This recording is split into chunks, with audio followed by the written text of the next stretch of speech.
ধনী হতে আল্লাহ পাক নিষেধ করেন নাই, ধনী হতে আল্লাহ নিষেধ করেন নাই, ব্যবসা করতে নিষেধ করেন নাই, ধন সম্পদ আল্লাহ পাক অর্জন করতেও নিষেধ করেন নাই, কিন্তু দুনিয়ার পূজা করতে আল্লাহ নিষেধ করেছে, দুনিয়ার মোহে ডুবে যেতে আল্লাহ নিষেধ করেছে।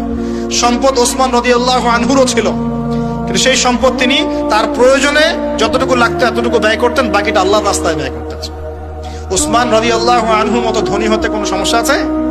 আপত্তি আছে? একটা আমল তার জীবনী থেকে পাওয়া যায়, এটা পড়ে আমার কাছে এত নিজেকে এত ছোট মনে হচ্ছে যে কাশ যদি এই আমলটা আমি করতে পারতাম। বলে দেব, চেষ্টা করছি যে করার, আপনারা করার চেষ্টা করেন। উসমান রাদিয়াল্লাহু আনহু ধনী ছিলেন কিনা, তো নবীর কাছে গিয়ে বলছেন যে আমার ধন সম্পদ খুব বেশি বাড়ছে, ইয়া রাসূলুল্লাহ আপনি সম্পদ একটু কমানোর দোয়া করেন তো আমার জন্য। চিন্তা করা যায় মানুষ এমন দোয়া কেউ করবে এই যুগে? আচ্ছা, নবী সাল্লাল্লাহু আলাইহি ওয়াসাল্লাম বললেন তুমি উটের পিঠে, গাধার পিঠে খাওয়া দাওয়া করো, ঠিক আছে, খাওয়া দাওয়া করো। তো তিনি খাওয়া দাওয়া করেন। এখন কয়দিন পরে, কয়দিন বলতে কতদিন আল্লাহ ভালো জানেন, তিনি এসে বলছেন ইয়া রাসূলুল্লাহ আমার তো সম্পদ আরো আগের চেয়ে বাড়তেছে, দেখি আপনি কি দোয়া করলেন, সম্পদ আরো বাড়া শুরু করেছে এখন। তখন তিনি বলছেন যে তুমি যখন খাও তখন তোমার হাত থেকে যদি খাবার পড়ে যায় তুমি কি করো? তিনি বলেছেন আমি আমার হাত থেকে খাবার যদি পড়ে যায়, একটা দানাও যদি পড়ে যায়, আমি উটের পিঠ থেকে নেমে সেই খাবারটাকে তুলে পরিষ্কার করে তারপর খাই।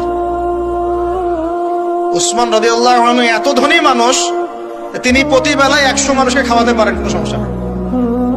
তিনি একাই তাবুকের যুদ্ধে 30,000 সৈন্যের দায়িত্ব নিয়েছেন। 30,000 সৈন্য 3 মাস যাবে, যাত্রা বিরতি করবে, খাবে দাবে, তাদের ঘোড়া অস্ত্রশস্ত্র সব দায়িত্ব একজন ব্যক্তি বহন করেছেন, ওসমান রাদিয়াল্লাহু আনহু। কত বড় ধনী আপনি চিন্তা করেন। উনার মতো ধনী কোন পররাষ্ট্রমন্ত্রীও নাই পৃথিবীতে এখন, কোন বিশ্ব নেতাও নাই ওনার মতো ধনী, এখন কেউই নাই।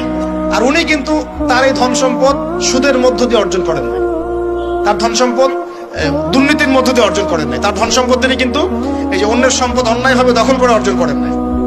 তিনি সম্পদ অর্জন করেছেন বৈধ পন্থায়, হালাল ব্যবসা করেছেন নাকি না? এই যে আমল, তো নবীজি বলছেন যে তোমার আমল যদি এমনই হয় তাহলে তোমাকে আল্লাহ পাক সম্পদ দিবেন, আর কাকে সম্পদ দিবেন?